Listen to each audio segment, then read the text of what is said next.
जय माँ काली, भारत माता की जय। भारतवासियों, आज अयोध्या में हमारे श्री प्रभु राम जी के धाम के शिखर पर धर्म ध्वजा फहरा चुकी है। धर्म ध्वजा फहरा चुकी है। इसी के साथ सनातनियों, आगे आप सब को आज के इस पावन पर्व पर एक संकल्प लेने की आवश्यकता है। एक प्रतिज्ञा करने की बहुत ज़्यादा ज़रूरत है। वो प्रतिज्ञा मैंने तो ले ली है। मैंने अनिल कुमार मनोहर लाल प्रभाकर, अनिल कुमार सन ऑफ मनोहर लाल प्रभाकर ने ले लिए। वो क्या है कि आज से हम सिर्फ अपने देश के लिए काम करेंगे, अपने सनातन राष्ट्र के लिए काम करेंगे, हिंदू राष्ट्र के लिए काम करेंगे और इसके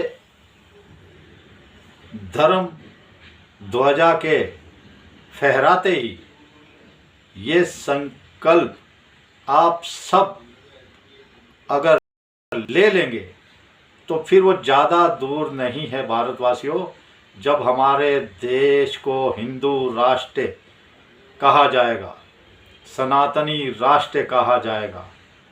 और इसी हमारे संकल्प की वजह से ये जो यहाँ पे राक्षस जिहादी बैठे हैं, जो देशद्रोही बैठे हैं, जो राष्ट्र के दुश्मन बैठे हैं, देश के दुश्मन बैठे हैं, इनके खात्मे की भी प्रतिज्ञा करनी है। और ये मत समझिए कि इसमें कोई एक है, दो है, 10,000 है, 20,000 है, लाखों है। नहीं, ये जो बैठे हुए हैं राष्ट्रद्रोही, ये करोड़ों करोड़ में है, करोड़ों करोड़ में। ये आज हमारे प्रभु श्री राम जी के राम राज्य की स्थापना की तरफ बढ़ता हुआ कदम है। तो हमें ये भी प्रतिज्ञा लेनी है कि अब राक्षसों, आतताइयों, जिहादियों और देशद्रोही से इस भारत की पवित्र भूमि को मुक्त किया जाए। और देखिए कितना मतलब शानदार बोला है मोदी जी ने। मोदी जी ने कहा है, जब 1835 में जब एक देशद्रोही आया था, सनातन द्रोही आया था, उसका नाम था मैकाले। और उस मैकाले की मानसिकता आज भी हमारे दिलों पे घर कर चुकी है। बिल्कुल मैं मोदी जी की बात को सही मानता हूँ। उन्होंने कहा देश तो आज़ाद हो गया, देश तो 1947 में आज़ाद हो गया, लेकिन गुलामी की मानसिकता आज भी हमारे राष्ट्र के अंदर भरी पड़ी है। मोदी जी, एक बात आपसे कहना चाहता हूँ, भारत के अंदर भरी पड़ी है, सिर्फ जो राष्ट्रद्रोही है उनके अंदर भरी पड़ी है। सनातनी जो आपको वोट दे रहे करोड़ों, तो उनके अंदर नहीं भरी पड़ी। ये गुलामी की मानसिकता से वो बाहर आ गए। भरी पड़ी थी, मैं भी मानता हूँ भरी पड़ी थी, लेकिन आपके आने के बाद वो गुलामी की मानसिकता धीरे धीरे धीरे आज कितने करोड़ों करोड़ लोग हैं जो सनातन के साथ जुड़े हुए हैं। और इसी के साथ मैं बताता हूँ भारतवासियों, ये जो गुलामी की मानसिकता मैकाले की आज तक भरी हुई है, उसे ख़त्म करने के लिए मेरा मानना है आज हमारे देश की जो युवा पीढ़ी है उसको आगे आने होगा। और युवाओं के साथ हमारी वीरांगनाओं को भी आगे आना पड़ेगा। हमारे देश की बेटियों को भी झांसी की रानी बनना पड़ेगा, नहीं तो ये जिहादी नोच नोच के ख़त्म कर देंगे। इसीलिए युवाओं के साथ हमारी वीरांगनाओं को भी अपना प्रयास शक्ति, आत्मबल दिखाना पड़ेगा। और मैं आपको बताना चाहता हूँ कि हमारी जो सनातनी बेटियां हैं, अब इस राष्ट्र को आगे बढ़ाने के लिए उनका बहुत बड़ा रोल होने जा रहा है, बहुत बड़ा रोल। अब आप कहेंगे बड़ा रोल कैसे होने जा रहा है? आप याद करिए 2029 के बाद संसद के अंदर, सारी विधानसभाओं के अंदर 33% हमारी बेटियां आएंगी। 2029 के बाद हमारी संसद में 33% हमारी बेटियां होंगी, विधानसभाओं में भी 33%। इसलिए मेरा मानना है कि हमारी जो बेटियां हैं, हमारे सनातनी वीरांगनाएं हैं, उन्हें रानी लक्ष्मीबाई बनकर अपना चिर प्रतिचित पराक्रम दिखाना पड़ेगा। और इस देश को आगे बढ़ाने के लिए, इस देश की शक्ति जगाने के लिए, इस देश को जिहादियों से मुक्त कराने के लिए और एक बार फिर से हिंदू राष्ट्र बनाने की और ले जाने में बहुत बड़ा रोल निभाना चाहिए।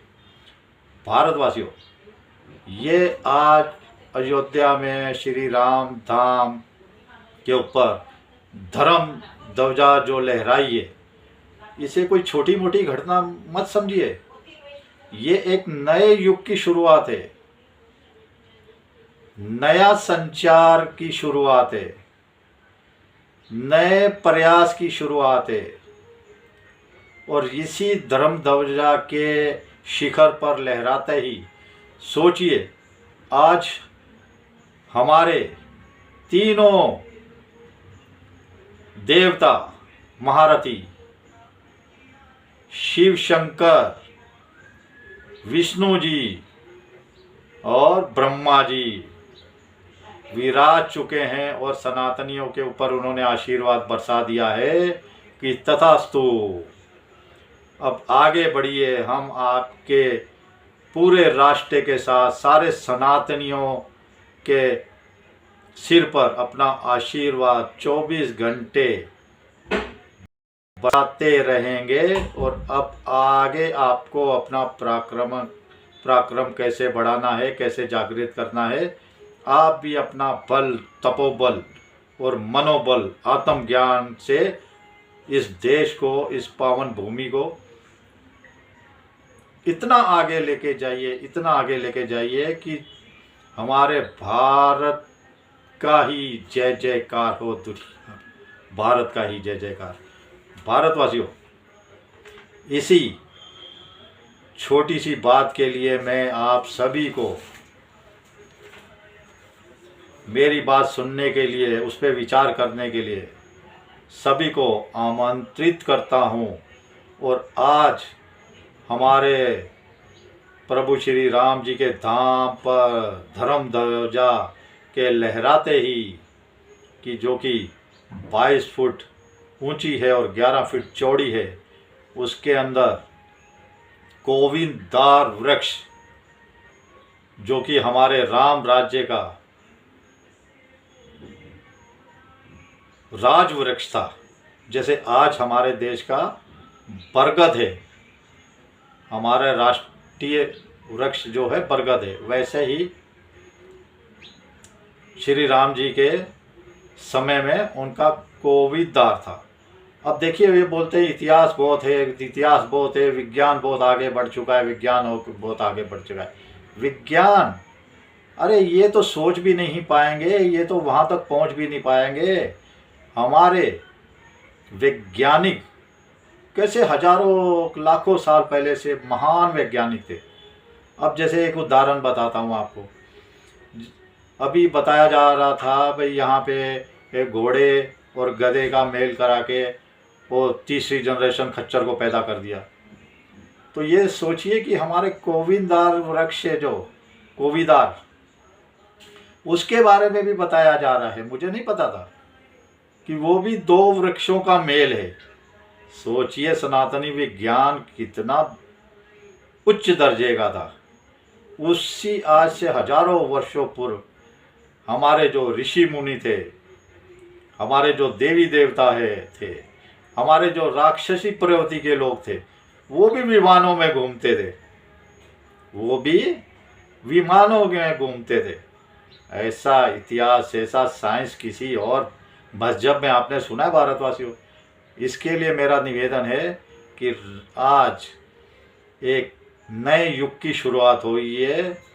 श्री राम प्रभु जी के धाम पर धर्म ध्वजा के फहराते ही आप देश को आगे ले जाने के साथ ही और यहाँ से जिहादियों, आतताइयों, आतंकवादियों, राष्ट्रद्रोहियों का सफाया करने के लिए आगे बढ़ें, यही मेरा निवेदन है। चलिए, भारत माता की जय।